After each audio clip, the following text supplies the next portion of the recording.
जैन धर्म केवल धर्म नहीं, जन जन का धर्म है। यही है इस धर्म की सांस्कृतिक पहचान। सन 2010 चातुर्मास के दौरान मांगी तुंगी और गजपंथा की तीर्थ यात्रा के बाद एक रात्रि गजपंथा की पहाड़ियों पर विश्राम करते समय आचार्य श्री देवनंदी जी महाराज को एक दिव्य स्वप्न प्राप्त हुआ। स्वप्न में उन्होंने देखा कि एक ऐसा तीर्थ जिसकी कोई कल्पना भी नहीं कर सका था, एक ऐसा स्थान जहां पंच परमेष्ठियों की भव्य मूर्तियां हों, एक ऐसा समव शरण जो समर्पित हो जैन धर्म की शाश्वत परंपरा को। उस दिव्य संकेत को जीवन में उतारने के लिए आचार्य श्री कुंथलगिरी की ओर विहार पर निकल पड़े। वहां एक श्रद्धालु ने अपनी भूमि पूज्य गुरुदेव को समर्पित की और यहीं से आरंभ हुई नमोकार तीर्थ के निर्माण की महायात्रा। ये वही भूमि है जिसे राम टेकड़ी कहा जाता है, जहां भगवान रामचंद्र जी ने 12 लाख वर्ष पूर्व तपस्या की थी। आज यही भूमि बन रही है जैन संस्कृति का जीवंत प्रतीक नमोकार महातीर्थ। यहां बन रही है 51 फीट ऊंची अरिहंत परमेष्ठी की मूर्ति, चारों दिशाओं में 31-31 फुट ऊंची अन्य परमेष्ठियों की मूर्तियां। कुल मिलाकर एक अद्वितीय समवशरण की रचना है जिसका वर्णन Guinness book of world record में दर्ज हो चुका है।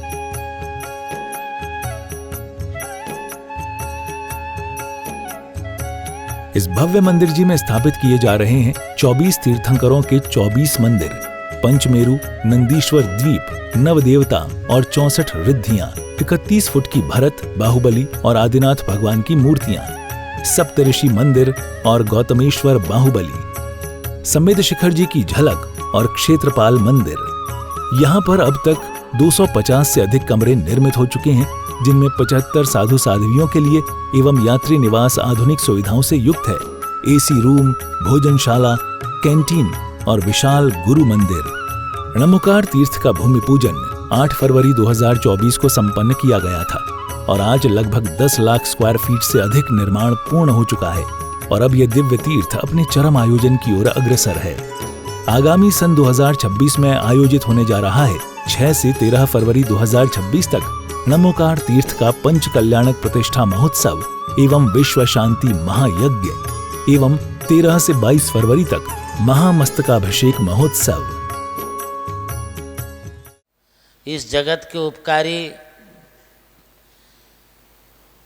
जीव मात्र का कल्याण करने वाला है नमोकार मंत्र,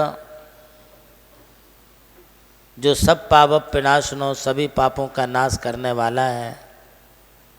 उसे मैं नमस्कार करता हूँ। मंत्र की अपनी भाषा होती है और मंत्र का अपना प्रभाव होता है।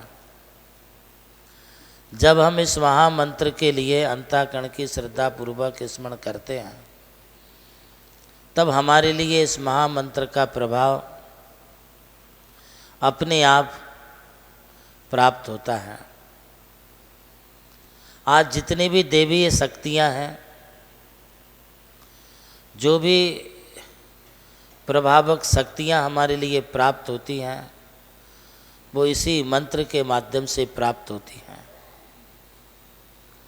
मंत्राधीना देवता,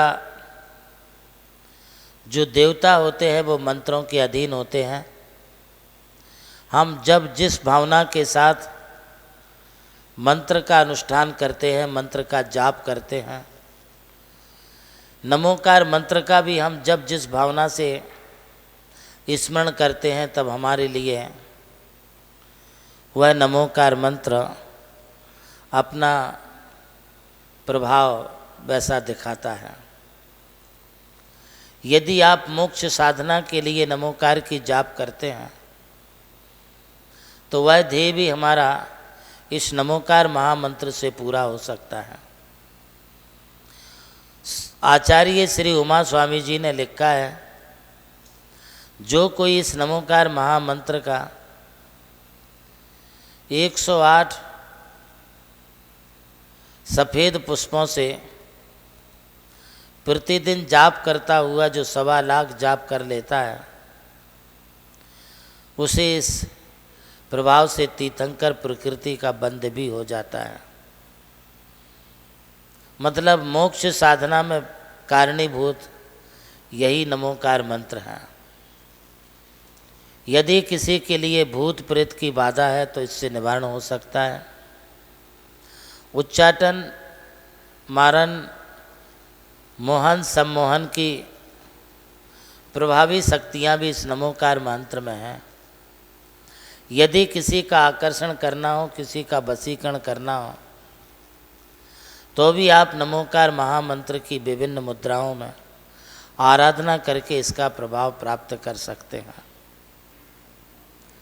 इसी नमोकार महामंत्र से शांतिक और पौष्टिक कर्म करना है तो भी इससे आप प्राप्त कर सकते हैं। यदि धन संपत्ति का अर्जन करना है तो आप नमोकार महामंत्र का लाल कपड़े पहन करके, लाल आसन पर बैठ करके, लाल ही माला लेकर के उत्तर की तरफ अपना मुख करके इसका अनुष्ठान करें तो आपको धन की प्राप्ति होगी, अटूट संपत्ति आपके लिए प्राप्त होगी। यदि आपके लिए पारिवारिक शांति चाहिए है तो पारिवारिक शांति के लिए आप इसी नमोकार महामंत्र की आराधना सफ़ेद वस्त्रों का परिधान करके, सफ़ेद कपड़े के आसन पर बैठ करके, सफ़ेद माला से घी का दीपक लगा के, धूप बत्ती जला करके,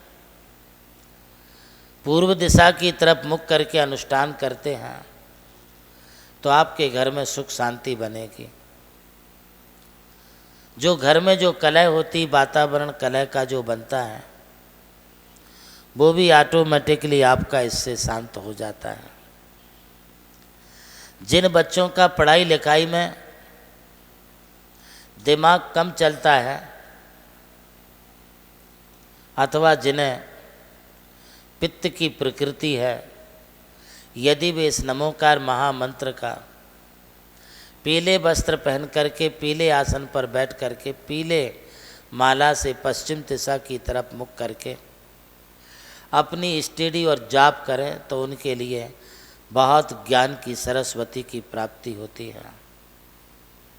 जो लोग हमेशा बीमार बने रहते हैं, किसी को साइकिक बीमारी है तो किसी के लिए शारीरिक बीमारी है, कोई मानसिक बीमारी है, बीमारियों के कितने प्रकार हैं ये हम आपको बता नहीं सकते हैं। हमारा जैन धर्म और जैन साइंस, जैन शास्त्र ये बात मानता है कि आँख के 1 अंगुल प्रमाण आँख में 96 प्रकार के रोग होते हैं। संपूर्ण शरीर में ये रोगों की संख्या 5,68,99,697 रोग एक मानव शरीर में पाए जा सकते हैं। ऐसी असाध्य बीमारियों को मिटाने के लिए, अल्सर हो, कैंसर हो, हार्ट की बीमारी हो, बीपी हो, माइग्रेन हो, घुटनों का दर्द हो अथवा शरीर की कोई पीड़ा हो, पेट दर्द हो अथवा कमर दर्द हो, जॉइंट पेन हो, कोई सा भी दर्द हो जो तुम्हारे लिए स्कैनिंग में नहीं आती है, वो बीमारियां भी आपको हरे कपड़े पहन करके, हरे आसन पर बैठ करके, हरी माला से यदि आप पश्चिम की तरफ मुख करके अपना जाप करते हैं तो वो बीमारी आपकी ठीक हो सकती है।